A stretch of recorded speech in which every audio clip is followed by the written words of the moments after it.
And first up, we cut across to these live pictures coming in of Prime Minister Narendra Modi's grand roadshow that is underway in Begusarai, as Prime Minister putting out that big message on development and infra push in Bihar ahead of the polls. Prime Minister sounding the poll bugle, and there you see as his carcade drives through that stretch, people who have come out in huge numbers to wave and get a glimpse of Prime Minister Narendra Modi, who along with Bihar Chief Minister Nitish Kumar inaugurated the Onta Simaria Bridge project that is built on the river Ganga.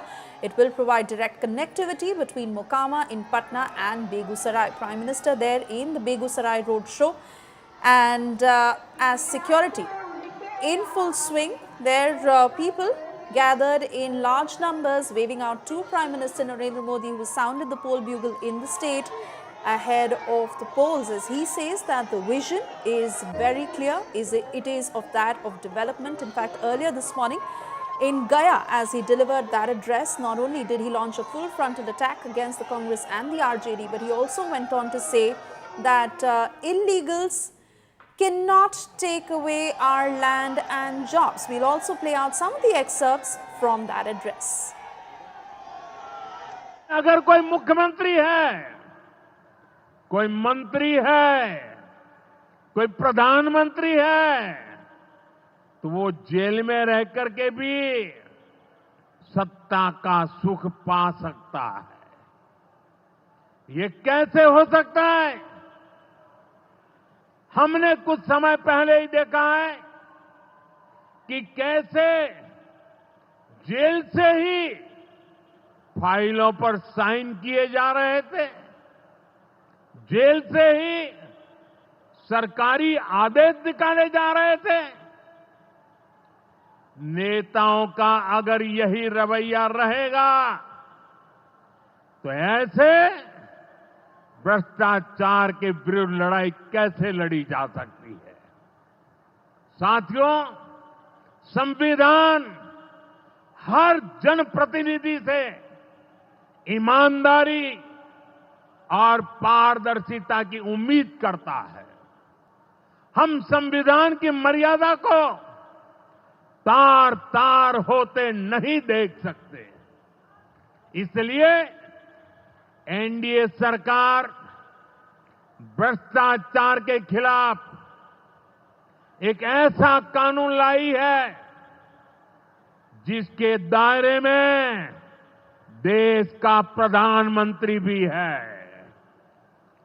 इस कानून में मुख्यमंत्री और मंत्रियों को भी शामिल किया गया है।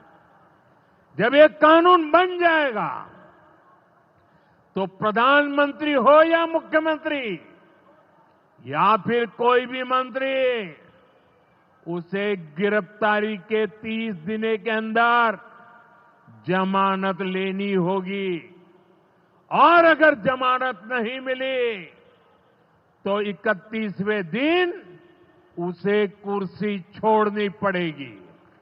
ये आरजेडी वाले, ये कांग्रेस वाले, ये लेफ्ट वाले इस कानून का विरोध कर रहे हैं। ये बहुत गुस्से में है, और कौन नहीं जानता उनको किस बात का डर है। जिसने पाप किया होता है वो अपने पाप को दूसरों से छुपाता है, लेकिन खुद को भीतर से जानता है कि क्या खेल खेला है। इन सब का भी यही हिसाब है। ये आरजेडी वाले, ये कांग्रेस वाले, ये लेफ्ट वाले इस कानून का विरोध कर रहे हैं। ये बहुत गुस्से में है, और कौन नहीं जानता उनको किस बात का डर है।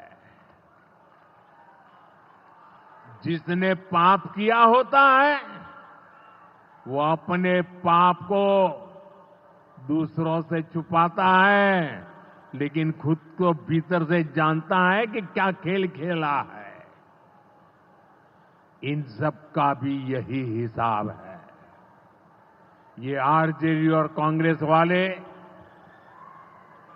कोई बेल पर बाहर है, कोई रेल के खेल में अदालत के चक्कर लगा रहा है, और जो जमानत पे बाहर घूम रहे हैं भी आज इस कानून का विरोध कर रहे हैं।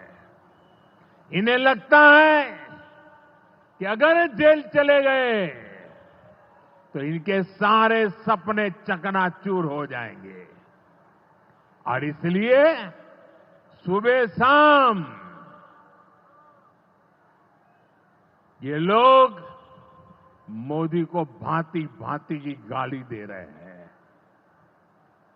और इतने बौखलाए हुए हैं कि इस जनहित के कानून का विरोध कर रहे हैं।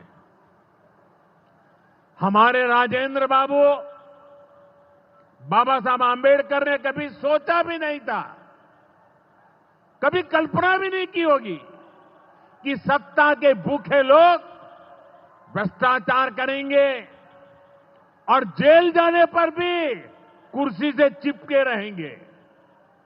लेकिन अब भ्रष्टाचारी जेल भी जाएगा और उसकी कुर्सी भी जाएगी। बिहार के लिए ये समय बहुत अहम है। बिहार के युवाओं के सपने पूरे हो, बिहार के लोगों की आकांक्षाओं को नई उड़ान मिले, इसके लिए केंद्र सरकार और नीतीश जी के साथ हम कंधे से कंधा मिलाकर बिहार के कल्याण के लिए काम कर रहे हैं। बिहार में विकास की गति बनी रहे, इसके लिए डबल इंजन की सरकार लगातार मेहनत कर रही है। आज के विकास प्रोजेक्ट इसी दिशा में महत्वपूर्ण कदम है। एक घुसपैठिया आपकी जमीन पे कब्जा कर ले, आपको मंजूर है? एक घुसपैठिया आपका हक छीन ले, आपको मंजूर है?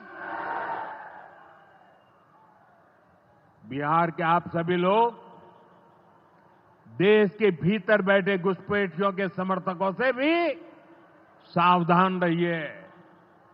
जान जाइए कौन घुसपैठियों के साथ खड़ा है। कांग्रेस और आरजेडी जैसे दल बिहार के लोगों का हक छीनकर घुसपैठियों को देना चाहते हैं। तुष्टीकरण के लिए, वोट बैंक को बढ़ाने के लिए कांग्रेस आरजेडी वाले कुछ भी कर सकते हैं, कितने ही नीचे जा सकते हैं। इसलिए बिहार के लोगों को बहुत सतर्क रहना है। साथियों, हमें हमारे बिहार को कांग्रेस आरजेडी की बुरी नजर से बचाकर रखना है।